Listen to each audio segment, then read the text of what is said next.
Good morning, everybody. It's just lovely to have been invited. I just want to say from the start, this is the first time that I have actually shared my research thus far. So I'm bearing things that are really important to me. This study is just so exciting for me, and I'm really passionate about all the things that I'm going to be talking to you about. And I'm really glad that Sasha picked up on the word noticing, and the fact of that babies and as I call them, infants, and you will note that it is with a capital I, is because they are very significant, and it's really important to me that we understand their rights to have access to the outside world and to the environment. Without further ado, I will get on with it. So I'm just going to sort of discuss, and it's all about curiosity really, and it's all about the curiosity of actually observing infants in the natural environment. And I just began to really question my understanding of infants' experiences of their natural world, and I also began to think about the importance of these occurrences, alongside sort of my realization of the importance of the fact that we don't see the more than human world. We notice and focus on the infant, but we don't look beyond that and see what else is happening, and that interaction. And secondly, I sort of critically sort of began to question the admission of the infant in the current discourse around education for sustainable development, ESD. And they always seem to be missing. The infant always seems to be missing from these important decisions that are being made within education. And why is that? And I just thought, well, is this now the time where we sort of reimagine, with the current crisis that we find ourselves in as a race, and that the earth is in, is this now the time to sort of reimagine education for sustainable development, but to do so within a post-humanist framework? And that's really where my work is sort of centered. And I think Joe and Nicholas sort of mentioned sort of the Anthropocene, so challenging that Anthropocene ideology that the human is the most important, and that all of the decisions that are made are through the human perspective. And I think that's a really important thing to be explored, and I think that is starting to be discussed. And then I sort of began to think of, well, what is nature? What does nature mean to us? We've got this romanticized view of nature, and really, is there any nature left that hasn't been so profoundly changed by the human, by industry, by our fact of, I find the word natural resources to me is that it's something to be used. And these are natural resources that we can use as we see fit, and so I have problem with that, and I think I sort of examine the challenges of unlearning that, and think about how that is so important for infants and for education for sustainable development, and I sort of begin to look at sort of moving from this linear approach that we're set within these boundaries to one of something that is fluid. So a symbiosis that comes really away from the philosophies and the thinking of people such as Donna Haraway and Karen Morris and Karen Barrett. And I think these people have really inspired me, and have really challenged the way that I think and approach the way that I look at things now, that I observe things.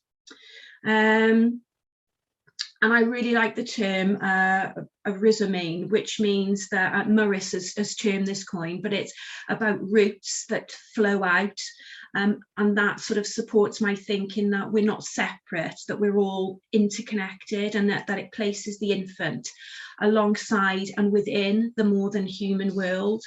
And that to me suggests that there is a possibility of a new pedagogical approach and understanding.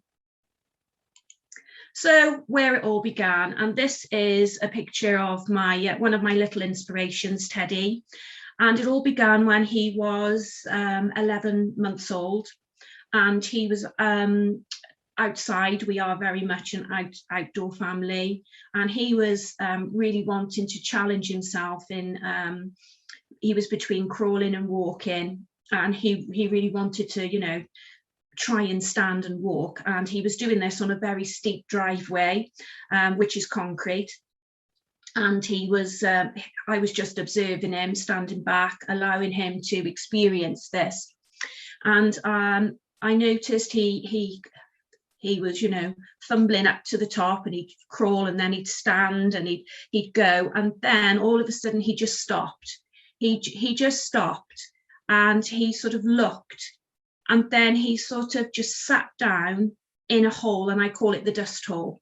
And this is the inspiration for my PhD study, because he started to scoop up concrete dust and dried mud and you know, very small, fine sort of chippiny stones.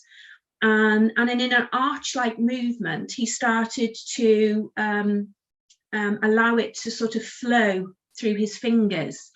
And he was really intently observing the dust, and it was moving through the air, it was falling back down, it was landing onto his legs.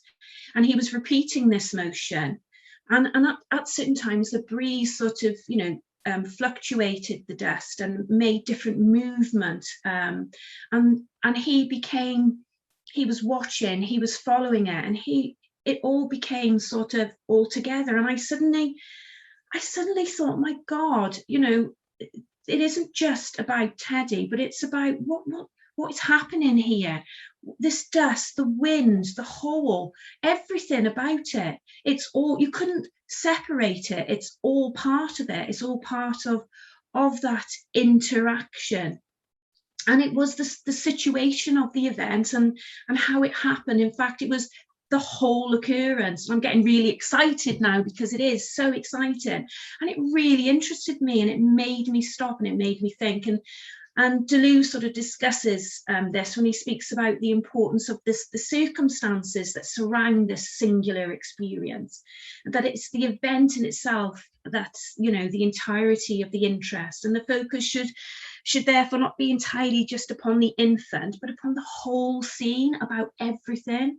And therefore this means that I'm sort of challenging, I'm trying to look beyond sort of the current popular discourse in which we've been sitting in and residing, and I'm asking that we focus you know, that sort of looks at just the infant and how they're developing. But I suppose what I'm asking is that what is seen, what is happening, unpicking what happens when the infant is enabled to freely respond to experiences that provide themselves. And that's how it all began. So I'm sorry, I've got this, can you see that if I move it over there, that you can just see my notes there.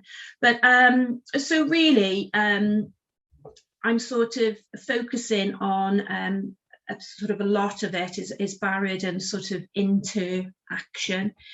And she sort of asked us to sort of move away from seeing things in a singular or linear approach, or to see things sort of in a binary way.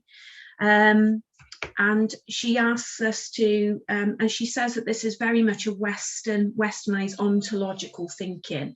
So we see things as social culture, we see, you know, male, female, we see black, we see white, we see child, we see adult. And what she's saying is that she sees that things are not separated, but things are in this interactive approach, and she calls it a gentle realism, and she's asking us to approach it in a more ethical manner.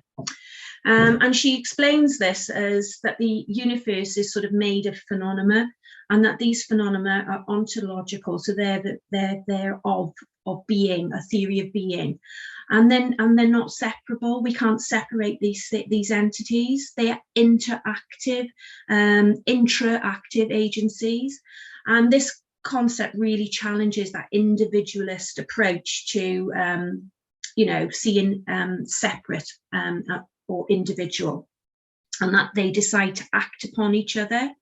What interaction does is it doesn't just belong to an individual separation. Agency does not just belong to any individual human or non-human, but it's like this mass of matter that changes and moves, and it just moves all of the time. It's constant, it never ends, it never begins, and we draw upon it. So even when we're not part of that experience, that dust experience has finished, but I am still part of that. I am still interacting with that, and because that is part of my thinking, it is part of me. And that's what is so exciting about this, that interaction is an emergence through and with events that then continue and are ongoing. So the research sort of, asks me, it's really challenging me, because I have to try and explain, what does this look like? How does this look? How can I describe this? And how can I do this in a really ethical, rights-based approach, where I'm not making assumptions about, not putting my opinions and my thoughts as an adult about what that interaction offers for the infant. And this is where I argue for this move to reimagine an eco-pedagogy. How exciting to do that, and to be in a position where all of these wonderful thoughts and ideas are now sort of coming together that might support this, and that it will place the infant alongside the more than human world, and it suggests this new pedagogical approach and understanding, which is very exciting. So what am I doing? So basically, oh dear, look, I'm going to have to move this. If I sort of move it sort of down there, I've sort of began the, I'm in the writing process, and I've done about the first 20,000 words, and I've looked at various things, and I've, started reading. I thought, I've always been a reader, but my goodness me, it's just taken on a whole new meaning. And some of the things that I am reading have really stretched and challenged me, and that is exciting in itself. And sometimes I have to step away from it and go for a walk and think about it, and then I have one of these light bulb moments, and I think, oh my God, I think that's what it means. And then I come back and do some more writing. And I've been looking at things such as, the current climate crisis, ESD as this vehicle for change, the impact of the Anthropocene, so of the time that we're in now, and that the human has changed the ecosystem and the world as we know it, and how nature is viewed from this stance. And it really is quite fascinating when we think about nature and what nature is. That's a whole chapter in itself. And then this post-humanist thinking, which I really find sits with me really comfortably, and the importance of Haraway, and she says that we have to stay with the trouble. And that is really important, because we have to change how we think, we have to change how we view things, and that's really problematic. Because we have to see ourselves as equal, as no more important, and that is a really difficult thing for us to do. Where am I? Okay, so So I've completed my pilot study, which was absolutely fabulous, and I fiddled around with cameras, and I started off with the thought of having a baby cam, and I clipped it on and it was rubbish and it didn't work because this little person here is Charlie, who is my other inspiration, and as he was moving it was just all over the place, so I wasn't getting what I needed. And so now I found the GoPro where I fit it on my head, it's attached to my phone, and I catch everything, and it's absolutely fabulous. And I've gathered obviously my pilot study, and I've started writing up. And one of the things that you were given in your pack was the Greystones, and that is actually an observation of an event, as I call them, that actually took place with Charlie, for you to have a look at, so you can explore my thinking further. What am I doing now? I'm actually writing Intra-action, what that actually means. I'm looking at quantum field theory, which from Karen Barrett, and I've just done my first couple of thousand words on that, and I'm reading Meeting the Universe Halfway, if any of you have read that. It's a fabulous book, but it's one that takes time and is challenging.